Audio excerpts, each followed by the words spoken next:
नमस्कार, मैं स्वतंत्र कुमार और आप सभी का स्वागत करता हूं आपके अपने चैनल शॉर्ट हैंड टीम पर। तो दोस्तों, आज के इस वीडियो में दैनिक जागरण के संपादकीय से 431 शब्दों के डिक्टेशन को हम लोग लेने वाले हैं। इसे हम लोग दो अलग अलग स्पीड में लेंगे। पहली बार में इसे हम लोग 70 की स्पीड में लिखेंगे, दूसरी और आखिरी बार में इसी डिक्टेशन को हम लोग 80 की स्पीड में लेंगे। अगर आपको इस डिक्टेशन की पीडीएफ की ज़रूरत है या इसमें आए हुए महत्वपूर्ण शब्दों की आउटलाइन आप जानना चाह रहे हैं तो आप हमारे टेलीग्राम ग्रुप को ज्वाइन कर लीजिए। ग्रुप से जुड़ने के लिए इसी वीडियो के ठीक नीचे डिस्क्रिप्शन बॉक्स में आपको टेलीग्राम ग्रुप का लिंक मिल जाएगा।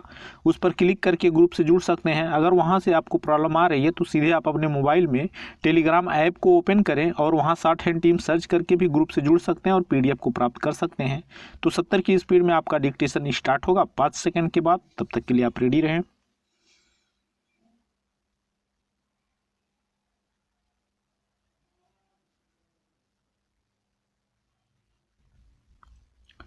स्टार्ट। किसान आंदोलन को हल करने के सिलसिले में सुप्रीम कोर्ट की ओर से दिया गया यह सुझाव एक गलत परंपरा की शुरुआत करने और शासन करने वालों के समक्ष मुश्किलें खड़ी करने वाला साबित हो सकता है कि क्या केंद्र सरकार नए कृषि कानूनों को कुछ समय के लिए रोक सकती है।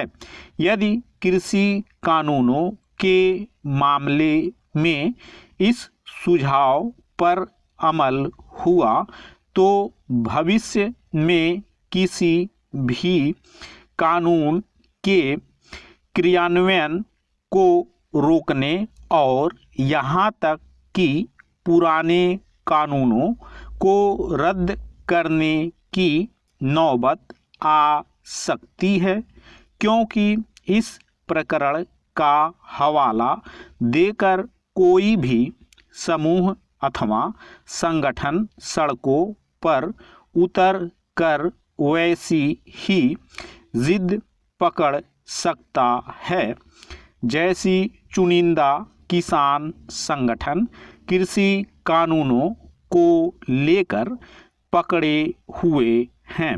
दिल्ली में डेरा डाले हुए किसान संगठनों की यह मांग किसी भी सूरत में स्वीकार नहीं की जानी चाहिए कि सरकार पहले कृषि कानूनों को वापस लेने की घोषणा करे और इसके बाद बातचीत की जाएगी। यह मांग संसद का निरादर करने वाली है। किसान नेता किस हद तक अड़ियल रवैया अपनाए हुए हैं, इसका पता इससे चलता है कि सरकार के साथ वार्ता के दौरान मंत्रियों के बोलना शुरू करते ही वे उनकी ओर पीठ करके बैठ जाते हैं। क्या ऐसे हठधर्मिता भरे रवैये को देखकर यह कहा जा सकता है कि किसान नेताओं की दिलचस्पी समस्या के समाधान में है? सुप्रीम कोर्ट को किसान संगठनों के उस रवैये की भी अनदेखी नहीं करनी चाहिए जिसके तहत वे लोगों को तंग करके अपनी मांगे मनवाना चाहते हैं। निश्चित रूप से धरना प्रदर्शन के अधिकार की रक्षा होनी चाहिए, लेकिन अव्यवस्था की कीमत पर नहीं। यह भी ठीक नहीं होगा कि मनमानी का परिचय दे रहे किसान नेताओं को देश के समस्त किसानों का प्रतिनिधि मान लिया जाए। यह समझ आता है कि सुप्रीम कोर्ट किसान आंदोलन का समाधान होते हुए देखना चाहता है, लेकिन उसे यह ध्यान रखना होगा कि उसका काम मध्यस्थता कराना नहीं है। शाहीन बाग धरने के मामले में यह गलती हो चुकी है और उससे सबक सीखा जाना चाहिए। नए कृषि कानूनों के विरोध के मामले में सुप्रीम कोर्ट की ओर से ऐसा कुछ भी नहीं किया जाना चाहिए जिससे विभिन्न समूहों और संगठनों के लिए सड़क पर उतरकर मनमानी करना आसान हो जाए और सरकारों के लिए अपने कर्तव्य का निर्वहन मुश्किल। मुट्ठी भर किसान संगठनों की जिद पर संसद से पारित कृषि कानूनों के अमल को रोकने से तो कानून, संविधान और लोकतंत्र की ही अवहेलना होगी। 1 अरब से अधिक आबादी वाले देश में चंद लोगों की आपत्तियों पर किसी कानून के अमल को रोकना हर लिहाज से एक बुरा विचार है।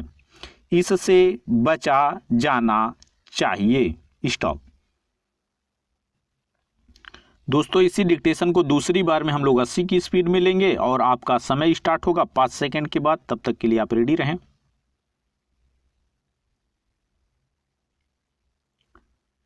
स्टार्ट।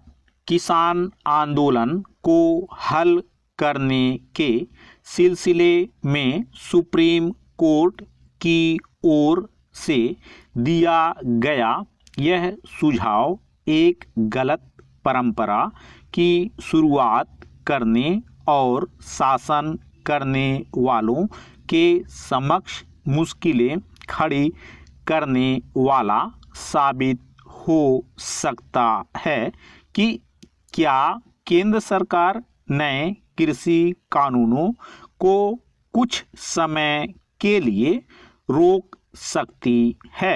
यदि कृषि कानूनों के मामले में इस सुझाव पर अमल हुआ तो भविष्य में किसी भी कानून के क्रियान्वयन को रोकने और यहाँ तक कि पुराने कानूनों को रद्द करने की नौबत आ सकती है, क्योंकि इस प्रकरण का हवाला देकर कोई भी समूह अथवा संगठन सड़कों पर उतर कर वैसी ही जिद पकड़ सकता है जैसी चुनिंदा किसान संगठन कृषि कानूनों को लेकर पकड़े हुए हैं।